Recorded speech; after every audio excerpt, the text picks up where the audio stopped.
Alright, Taurus, I just finished making Virgo's videos. You are the last earth sign that I will be reading for. I just finished saging. I've got my salt lamp lit right back here. Ding. And we've got some lavender diffusing over here. And we're going to go ahead and choose your cards and I will start your reading.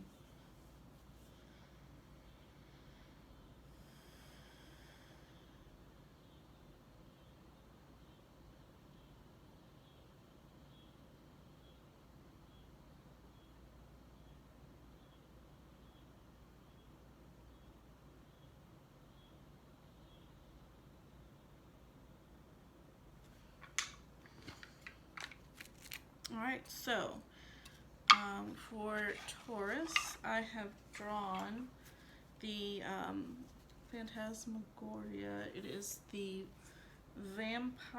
Tarot of Vampires, and I'll show you. This is the book that it comes with, but it's very similar to the cover of the box, and the box is really bulky, so I didn't keep the box, but I'll show you what I do keep it in.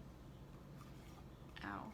Pinch my fingers. This is the box that I usually keep it in, so it's just I actually got this at a Civil War reenactment, oddly enough.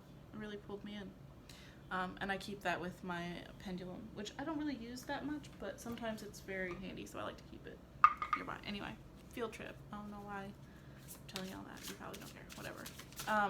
So I'm an intuitive reader. I will basically just be shuffling the deck, and cards will jump out at me, and I will take 10 cards, whichever 10 jump out first, unless it's a big chunk, because sometimes that does happen. I do read. I don't know. Sometimes I read reversals, sometimes I don't. It just really depends on how many come out.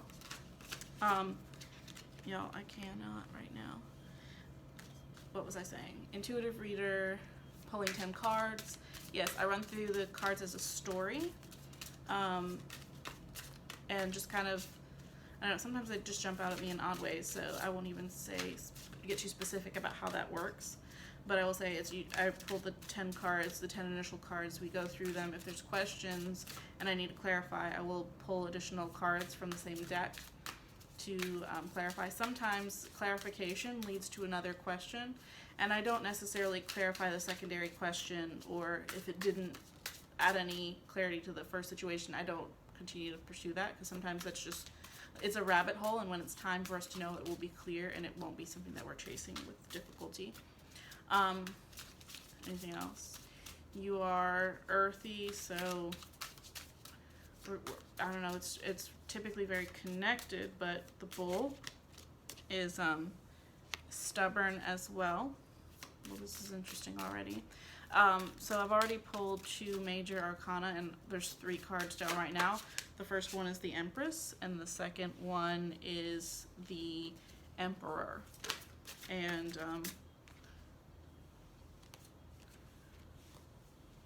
we'll just keep it moving.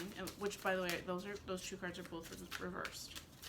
I don't know. I feel like there's something else that I was wanting to say, but I don't remember what it was. So if it's important, it will come back to me.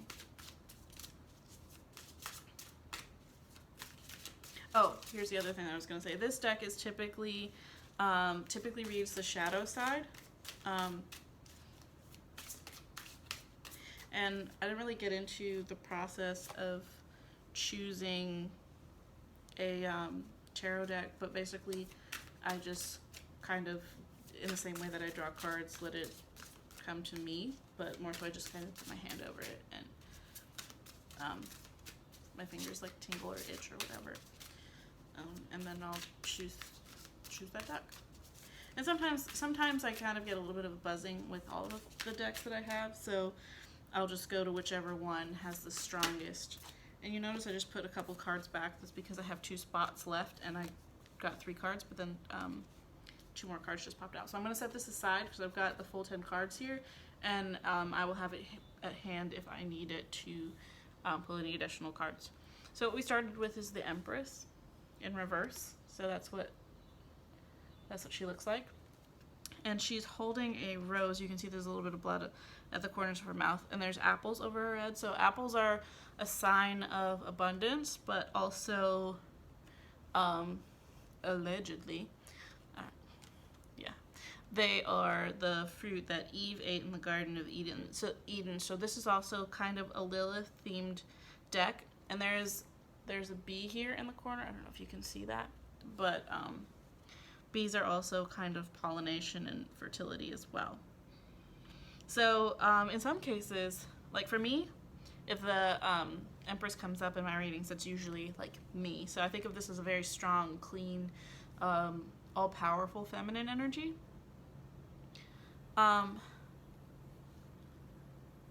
Which is interesting because this is in reverse, so we'll kind of come back to what that is. And then we have the Lord of Skulls, and so in this deck, skulls are pentacles. So he is riding, he almost looks like one of the four horsemen of the apocalypse.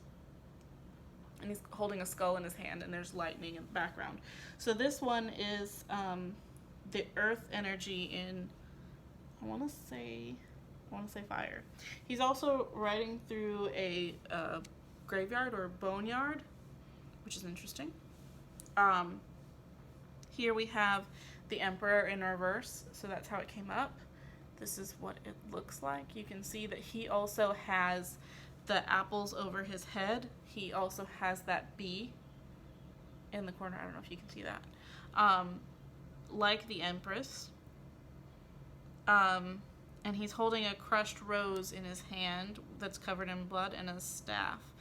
So the Emperor would also be, this deck is very yin and yang. So it's like got the masculine, the feminine, which is interesting that they're both coming up and they're both reversed. Then we got the Prince of Skulls, which is the wind energy and earth.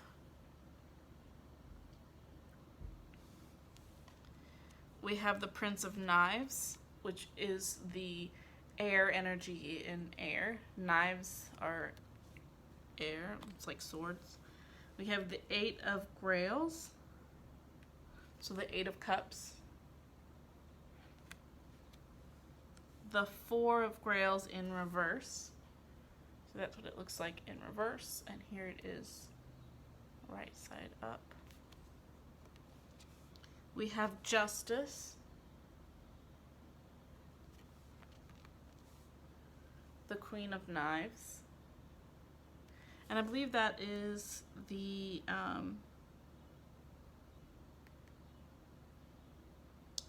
let me double check what that is. I want to say that it is the earth energy in air. I have the book here. I'm just going to check on that.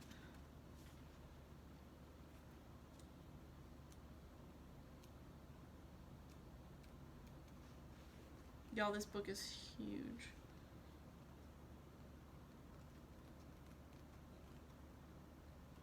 Here we go. Minor Arcana.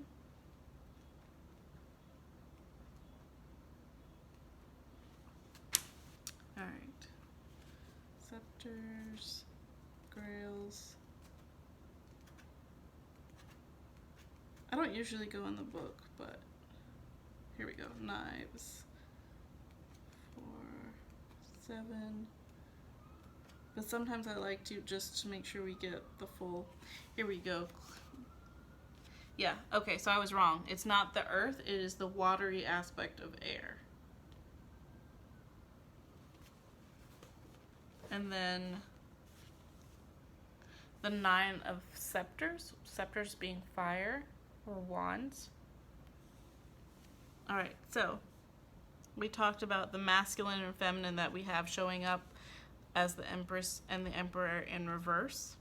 So instead of it being the full embodiment of the energy, that could also be kind of a weaker presentation of those energies. Like you are getting into that space, but there's something that's holding you back.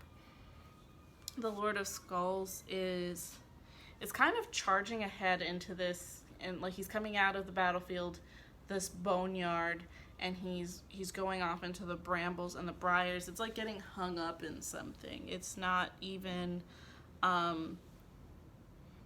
productive at that point, because you know that like horses have a hard time, like horses can't see their feet, they have a hard time in difficult terrain, and they rely on the rider to really give them direction. And here we have this guy who's charging ahead, and he's after, like, skulls again is pentacles, so he's after this this physical, tangible possession, but not necessarily going about it in the best way. He's not really stopped to plan this through. He's going. So it's there's a little bit of a contradiction there, because you've got the full embodiment of the energy, but it's not holding on to what it actually is. It's almost, I don't want to say overthinking it, but trying too hard. The Prince of Skulls here is, you can see that it's very windy where he is, and he's not really looking at what he has his hands on. He has his hand on this kind of carved, embellished skull, and he's looking like it's hard to tell if it's the sun or moon, but he's looking away, and it's not day or night. It's neither here nor there. He's just kind of in between, and he's actually looking towards the Emperor or the Lord of Skulls that we were just talking about. This is kind of how it's looking. He's more focused on that, charging ahead again. And the Prince of Knives, you can see he's kind of here just like screaming. He looks like he's in pain. He's holding this rose. So it's almost like conflict between love, and he's got that dagger, which is the logic and the mental aspect, and he doesn't have clarity about what he wants. And then the Eight of Grails, which is in your emotions and heart space, he's chained. There's kind of a beast behind him and a castle behind him, which the castle actually kind of almost looks like the tower. So it's like there's a tower behind him. He's already been through that part. There's a beast behind him. He's been through that, but he still has his hands tied. He's not able to move forward freely in that heart space. And then there is the Four of Grails, which is kind of turning away. You can see here. The masculine is kind of dominant and just kind of forcing, and the feminine is not in balance. Is not. She looks like, if you look at her face, she looks like she's a little bit afraid, and she's like, oh well, I don't really have any control over this situation. I mean, I don't know if I'm mad about it. Like, she's not resisting. She's not present. I wouldn't even say it's a matter of resisting, because it's not. So also there's a note. This is Pisces energy here. So it may be that there is a Pisces energy that is kind of pushing into your space, and that's something to be really careful about. Like, because this card, this is not a good situation. Like, even where I said that she's not resisting, she's not present at all in her body, and she needs to be, because there needs to be a balance of masculine and feminine. Whether this is an actual person who's pushing into your energetic field, or you are not, your feminine energy isn't present in your body and your masculine energy is overruling that, you need balance, be it in an actual like physical situation or in an internal heart space situation. Balance is important, and don't let anybody do this to you, energetically or otherwise. Don't do this to yourself. That's super important, not to do that to yourself. And that's also, like, Taurus, this is can I just say, so not you. Like, people don't just waltz into your space energetically or otherwise and push you into something that you're not okay with. So check in with yourself and see what's going on. Why are you, is someone doing that to you, or are you doing that to someone, or are you doing that to yourself? Because you can, I mean, honestly, if anyone could bully a Taurus, it's Taurus. So don't let anybody bully you. Then we have Justice, which is also, that's also Libra. And Libra, hey guys. Which is balance. Libra's all about balance. And you can see here, she's not worried, she's not vulnerable, she's got her her sword. She's got the logic, she's got the thinking part, and the scales are balanced behind her. So I think this being next to the Four of Grails is really talking about finding balance in that situation, balancing your masculine and feminine, and determining, I'm getting a lot about determining what you want. Now, that's interesting because Libra does have a hard time making up their mind about stuff.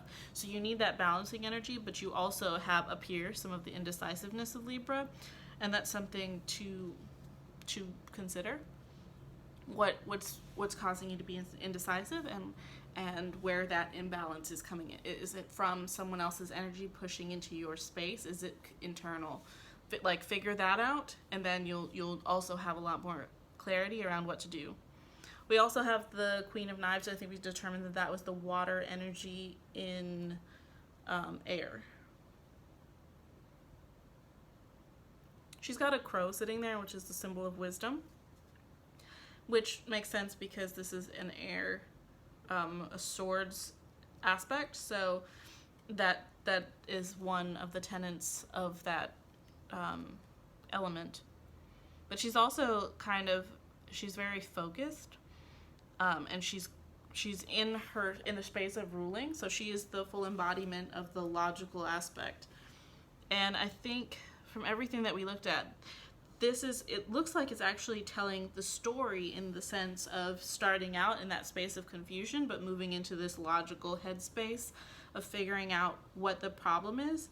And then once you have that, you're able to solve this and this. You'll be able to figure out what it is that you want, find your balance, and then you'll be able to solve the situations that we have over here, which is your emotions, your love being chained. That's not necessarily like a relationship thing. That could also just be like being emotionally unable to express. So not being present. By figuring out those other situations, you can work through this. You need the balance, and you need the logic. You need to accept your feminine power in that aspect. Be male or female, it doesn't matter. We all still have the masculine and feminine energy. And with that brings the Nine of Scepters, which is, it's nearing the completion of a cycle. And we can see here, she's holding her wand, she's dancing under the moon, she's fiery, she's passionate. So that brings you into a passionate space of you've solved these things, and you're really nearing the end of this energetic cycle. And as you get through that, especially being Mercury retrograde right now, where people are tending to feel a bit more tired and worn out, that you are going to find a little bit more oomph and a little bit more energy and feel more comfortable expressing. You can see she's expressing, and she's happy about it. So I think this is overall a really good thing. Like, yes, you've been dealing with a lot of stuff, and you've been in some dark spaces, and this situation cannot feel good. But looking ahead and seeing that this is something that you have the ability to figure out, that you can analyze the situation logically speaking, and you will know what you want. And once you know what you want, it's so much easier to move forward towards clarity. Not towards clarity, but move forward with clarity. Once you have that, you're going to be here, and that's going to be great. You're almost there. Good luck, and I hope this was helpful.